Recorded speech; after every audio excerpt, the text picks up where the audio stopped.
saya menyebut diri, Buya, saya cukup toleran dengan internal agama dan eksternal.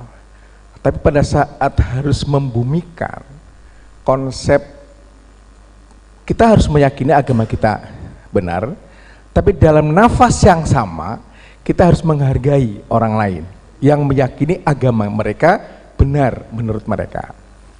Yang jadi persoalan, Buya, bagaimana mewujudkan itu dalam konteks keseharian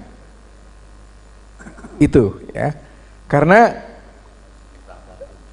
iya, dalam nafas yang sama kita meyakini agama kita benar, tapi dalam waktu yang bersamaan kita harus menghargai orang lain meyakini agama mereka benar. Itu.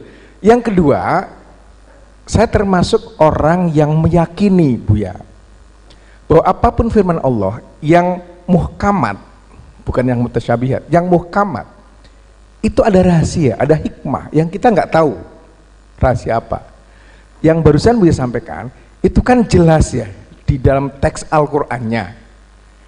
Kalau yang mutasyabihat, oke lah, kita bisa debat ya sesuai dengan kondisi dan peradaban di mana penerapan agama itu dilakukan. Tapi yang muhkamat, yang tekstualnya menyebutkan seperti itu, termasuk dalam hal waris, saya meyakini kita tidak tahu hikmah apa yang ingin Allah berikan kepada umat, tapi teksnya seperti itu.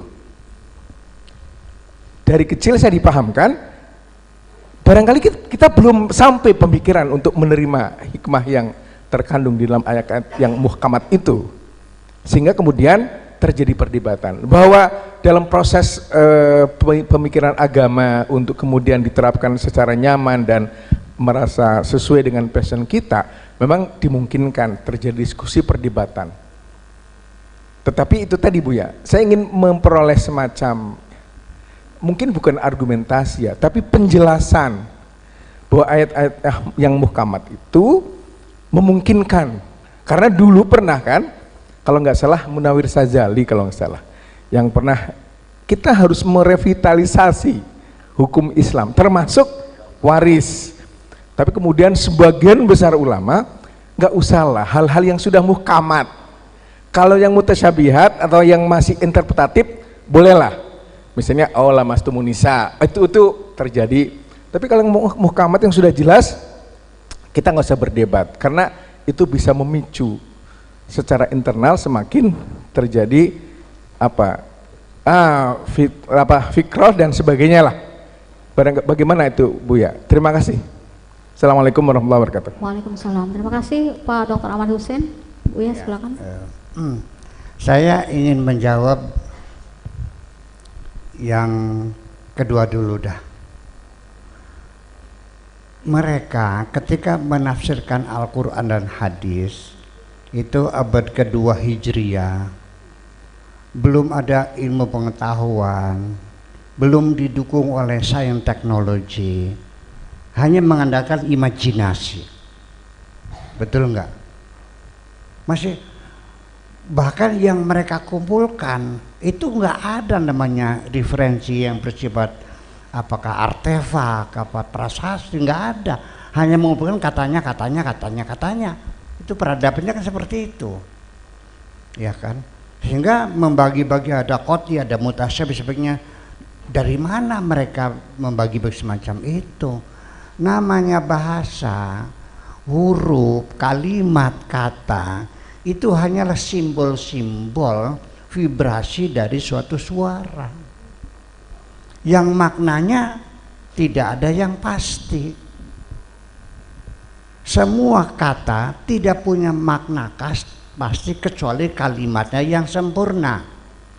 Kalimat sempurna juga tidak bisa kita pastikan maksudnya apa, tergantung kepada yang berbicara. Berbicaranya pada waktu yang berbeda, maknanya berbeda.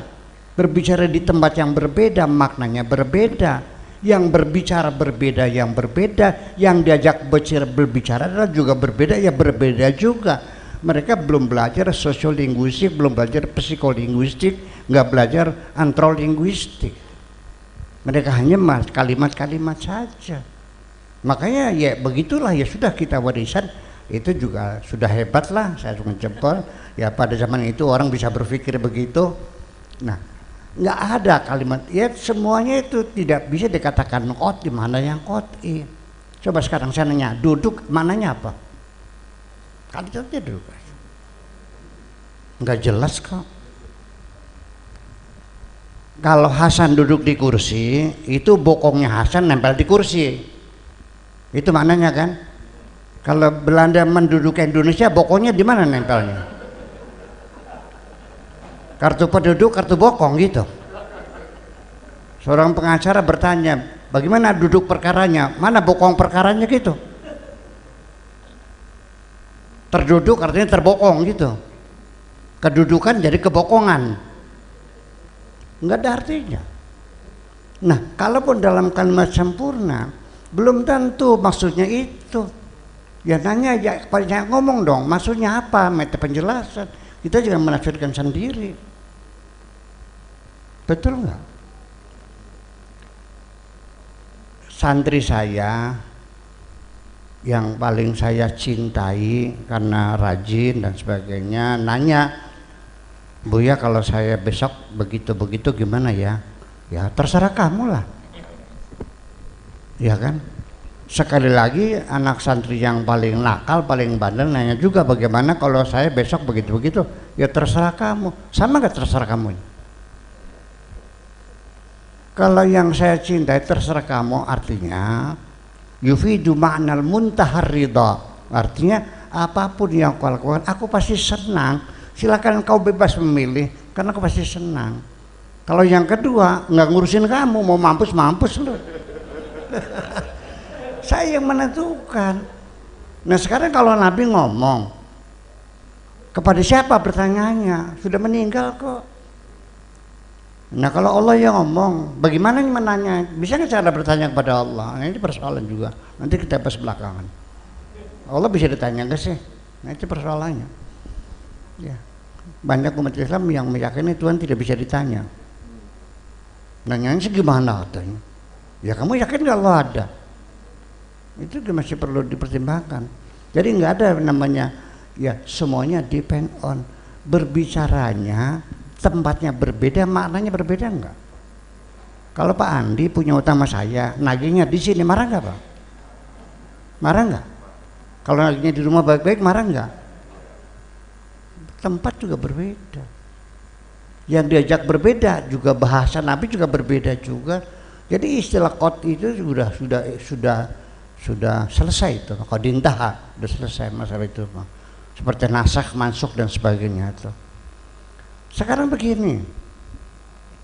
Yang kafir itu bukan hanya orang beragama lain, seorang hamba budak saya yang dibeli oleh majikannya dan dia kabur, itu kafir juga.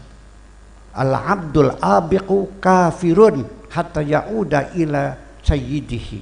Seorang budak belian yang kabur itu kafir sampai dia kembali kepada majikannya. Berarti ditekankan budak harus harus kembali. Kalau enggak hukumnya kafir. Bayangkan. Hanya dua bisa masuk surga. Mencari ridho Allah dan ridhonya majikan kamu yang membeli kamu. Ini perbudakan sepertinya dilegalkan. Makanya tidak aneh umat Islam beranggapan bahwa perbudakan boleh. ISIS itu menyerbai suku Yazidiyah, perempuannya dijual kok di pasar. Apakah Islammu seperti itu? Mau menjual manusia? Ya, berzina dirajam. Tapi kalau beli budak tidak kan? Sama aja. Beli aja enak. Udah kalau sudah bosan tukar tambah sama Anda. Sama aja. Ya itu persoalannya. Nah, jadi dalam bahsul masail juga, ini karena kita tradisi NU kan ada bahsul masail.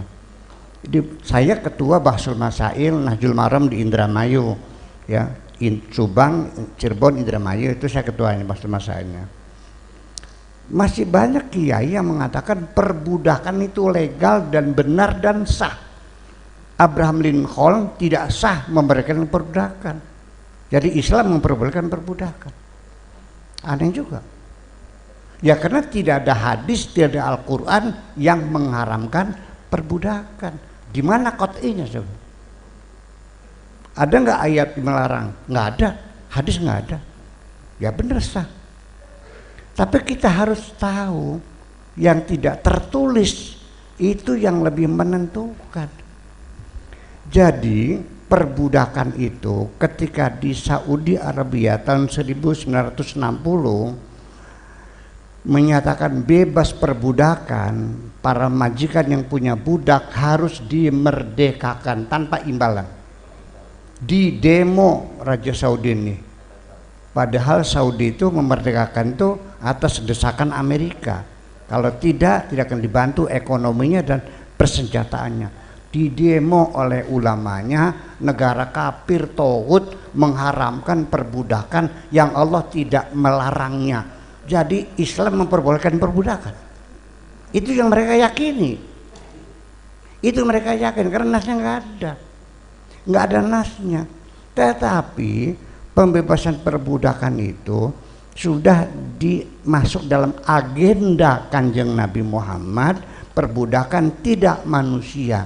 Mata sta'batumun nasa wa qad waladathum ummahatuhum ahrara. Kan begitu. La farqa baina arabiyyin wala ajamiyyin wala abyada ala usad illa bitaqwallah. Segudang ayat-ayat semuanya lewat karena tidak ada nas yang qat'i perbudakan dilarang. Padahal Nabi itu agenda itu sudah dilaksanakan. Nabi beli budak dibebaskan. Langkah awalnya. Sahabat-sahabat yang aja beli budak bebasin, kayak Bilal, Yasir bin Ammar itu dibebasin. Zaid bin Thabit malah dikawinkan dengan Zainab, dengan sepupunya dia. Sekalipun nanti cerai lagi. Ya, itu satu, membebaskan budak dibeli dibebaskan. Langkah awal menuju perbudakan. Kemudian yang kedua, dikaitkan dengan sanksi-sanksi tindak pidana untuk menghabisi budak ini dengan cara dimasukkan dalam sanksi pidana. Fakku raqabah dan itqu raqabah, membebaskan budak. Kayak dulu Pak Haryono Siono tuh zaman BKKBN itu orang nyalon ku harus bukti ekseptor KB. Betul nggak? Pegawai negeri harus ikut KB. Betul nggak? Semua dimasukkan. Perbudakan juga sama. Betapa agenda itu melekat pada diri Nabi untuk membebaskan perbudakan. Belum bisa dengan ketok palu, belum ada acaranya, itu tradisi dunia kok. Kita mulai dengan diri kita sendiri, ya semacam itu. Yang ketiga adalah memberikan peluang kepada budak melalui jalur administrasi, yaitu budak boleh mengajukan permohonan namanya mukatabah. Mukatabah itu budak mohon kepada majikannya, saya ingin merdeka, dulu tuan beli saya berapa harganya, ingin saya kembalikan supaya saya merdeka, namanya mukatabah. Al-Qur'annya ada perintah itu, wa katibuhum in alimtum fihim khaira. Terimalah mukatabah mereka kalau engkau melihat budak itu layak untuk merdeka. Kalau sudah nenek-nenek jangan dong, mati di jalan nantinya. Ya dong. Lalu dari mana duitnya? Ada alokasi dana di dalam zakat. Wa firriqabi itu. Ini sampai Ibnu Sabil, Sabilillah, Ghorimin, Mu'allafat Qulubum, itu wa firriqabi, itu budak punya hak. Betapa indahnya Nabi. Hanya saja tidak sampai final karena nabinya meninggal dunia, dianggapnya selesai. Perempuan juga sama sebetulnya, menuju monogami itu ada, sudah ada. Wa khiftum ala tuqsitu fil yatama wa khiftum ala ta'dilu fa wahidatan, satu aja sudah ada. Hanya belum final, keburu sudah meninggal dulu, ya sudah dianggapnya sudah final. Nabi sudah pesan al ulama warasatul anbiya, ulamanya kayak ini, para ulamanya nggak nerusin, akhirnya kepenak sih. Itu persoalannya ya. Enak kan ya kan sunnah Rasul. Kalau istri selingkuh disate ya. Kalau suami selingkuh sunnah Rasul lah. Nah itu semacam itu. Itu jadi masalah qot'i. Dan ini juga yang paling membuat kacau balau itu adalah teori nasikh dan mansukh. Ini menjadi kacau balau. Ayat-ayat moderasi beragama begitu hebatnya. Ya, wa ja'alnakum syu'uban wa qabaila lita'arafu. Kami bikin bangsa-bangsa, suku-suku supaya ada kerjasama. Ditafsirkan oleh Tabarinya dengan eksklusif kerjasama antar umat Islam, bukan dengan orang kafir. Bayangkan. Iya. Wa ma arsalnaka ila rahmatan lil alamin. Oleh Ibnu Katsirnya, kami mengutus kamu hai Muhammad untuk berbagi rahmat kepada alamin. Kata Ibnu Katsirnya, lil muslimin, bukan kafirin. Eksklusif semuanya itu. Kita berbusa-busa mengajak moderasi beragama. Kalau kita dibaca anak-anak kita itu juga tidak akan berubah kok. Maka silabus yang harus kita rubah semuanya itu. Iya dong. Iya, yuk kita datang ke Bapak, datang ke depan tuh. Ini bagaimana silabusnya?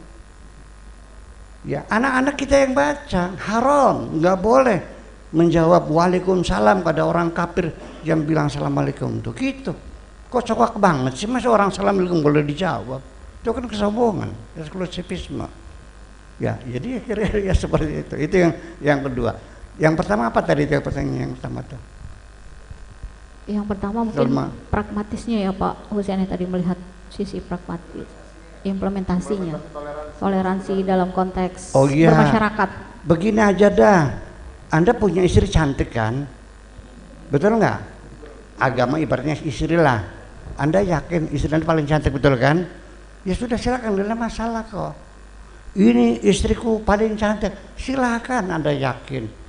Yang pasti silakan, cintailah, sayangilah, rawatlah, perhatikanlah, bahagiakanlah. Selesai. Jangan jelek-jelekan istri saya yang kau anggap tidak cantik. Menurut saya istri juga cantik juga, lebih cantik dari istrimu. Akhirnya kan berantem ini. Ini beragama jangan ngejek-ngejekan istri dong. Ya sudah, kau cantik terima saja, jangan bilang istri. Urusannya apa dan jelek-jelekan istri saya? Yang istri saya kok yang saya senang. Beragama juga begitu. Jangan menyalahkan agama orang lain, nggak ada urusan kok. Apakah agama kita tidak sempurna kalau kita tidak menjelek-jelekin agama lain? Apakah agama kita tidak cukup kalau kita tidak membenci agama lain? Apa itu rumusnya? Nggak ada. Ya cinta-cintailah, beragama-beragamalah. Lalu apa urusannya? Jadi begini, kenapa agama mau dicaci maki orang? Karena kamu mencaci maki agama orang lain. Jadi siapa yang caci maki? Ya kamu sendiri. Gara-gara nyaci maki agama orang lain, akhirnya agama kamu dicaci maki juga akhirnya. Ya kan persen seperti itu. Jadi beginilah, itu tidak akan pernah selesai. Bahwa kemajmukan agama, pluralitas agama dirawat oleh Allah. Mau ngelawan? Laula daf'ullahi nasa ba'dahum ala ba'din lahuddimat sawami'u wa biya'un wa salawatu wa masajidu allati yudhkaru fiha ismallahu katsira. Kalau bukan karena dibela oleh agama satu orang dengan orang lain, maka kelenteng-kelenteng, sinagog-sinagog, wasolawatun, dan gereja-gereja, salat itu gereja, wa masajidun, akan hancur semuanya. Karena Allah membela sampai sekarang semuanya ada. Dan Islam menjadi minoritas di dunia ini. Di sini kita mayoritas di Indonesia, di dunia minoritas. Senjata di tangan mereka, ekonomi tangan mereka. Untuk ngerusak kamu gampang, dia remek aja kok, habis kayak kerupuk. 21 negara Arab nggak bisa ngelawan Amerika, buruk Amerika. Armada 6-nya saja di Laut Tengah nggak bisa mereka mengalahkan armadanya saja, apalagi ngelawan Amerikanya. Dah, supaya jangan dihancurkan, Allah intervensi membela orang Islam. Negara Islam yang terbelakang, yang bodoh, yang melarat itu dikasih minyak oleh Allah supaya eksis mereka. Dari mulai Maroko, Aljazair, semua sampai Indonesia minyaknya ada. Begitu Filipina nggak ada minyak kok. Apa ini disengaja apa memang kebetulan? Itu laula daf'ullahi nasa. Kamu ini bodoh, kamu ini terbelakang, kamu ini tukang gulet. Ya, apa yang kau banggakan? Bertengkar, goblok, terbelakang. Kok merasa paling hebat sendiri? Gimana sih? Nggak paham-paham. Iya, merasa hebat sendiri. Bangkitlah, sudah, jangan menyanyikan lagu-lagu lama lah. Iya kan gitu. Kita realistis saja sekarang, kita bangkit yuk gitu. Kita bikin Indonesia yang damai, Indonesia yang damai. Terima kasih kita. Baik, terima kasih. Satu. Masih satu lagi, ini karena ketua panitia jadi saya berikan kesempatan terakhir ya Pak Andi. Iya, mohon izin Bu ya. Ini satu sebagai terakhir pamungkas. Habis ini nggak boleh ya, nggak boleh ada yang nanya. Begini Bu ya, dari seluruh penjelasan Bu ya, ini nampaknya kita kembali taskik kepada warisan ulama-ulama yang sudah kita wariskan selama ini, Bu ya. Misalnya dengan apa yang disampaikan oleh Bu ya, ini nampaknya kajian-kajian keagamaan kita ini semuanya sekarang kayaknya udah mendingan ditinggalin aja, sama sekali kita berpikir move on kepada sesuatu yang sekarang baru sifatnya. Itu yang pertama. Yang kedua, mengapa ketika Buya menjelaskan tentang moderasi beragama lalu kaitannya selalu pada realitas sejarah umat Islam yang memang tidak bisa dikatakan indah. Kenapa harus seperti itu Bu ya? Terima kasih. Inilah pada akhirnya kita ngaji moderasi beragama sudah lama ya, sudah sekian tahun. Tapi pada akhirnya saya sendiri melihatnya mustahil terjadi kita mempersamakan persepsi lalu kita bergabung, berfusi menjadi satu madzhab besar, ya kan? Dengan skala prioritas ya, akidahnya segala macam, nggak mungkin terjadi karena pluralitas ini adalah suatu keniscayaan yang tidak bisa dihindari. Ini sunnatullah yang terjadi. Kalaupun kita persamakan, umpamakan sajalah, kita nggak usah nyebut nama agamanya, agama A sampai Z nih di dunia nih ya, A, B, C, Z. Semua digulung Allah, tinggal agama A satu. Setelah itu berbeda lagi enggak? Oke. Kino-kininya habisin semua mazhab. Tinggal akhirnya Muhammadiyah habis tinggal NU. Nanti berbeda lagi enggak? Oke, NU-nya NU Jatinegara. Berbeda lagi enggak? Tetap selamanya kita terus berbeda karena pluralisme ini adalah ayat-ayat Allah, jangan dibantah ya. Jadi kita akan selesai bertengkar ketika kita sudah menerima bahwa pluralitas adalah realita yang tidak bisa dihindari, maka kita terima apa adanya seperti itu. Yakin enggak? Ya iya sudah. Kalau hidungmu mancung, silakan kau nikmati, syukuri. Jangan menghina orang hidungnya pesek dong. Ini kalau menghina orang sombongnya, ngapa itu hidung pesek itu? Beli kacamata segala, nanti nyangkolnya di mana? Oke, kita juga.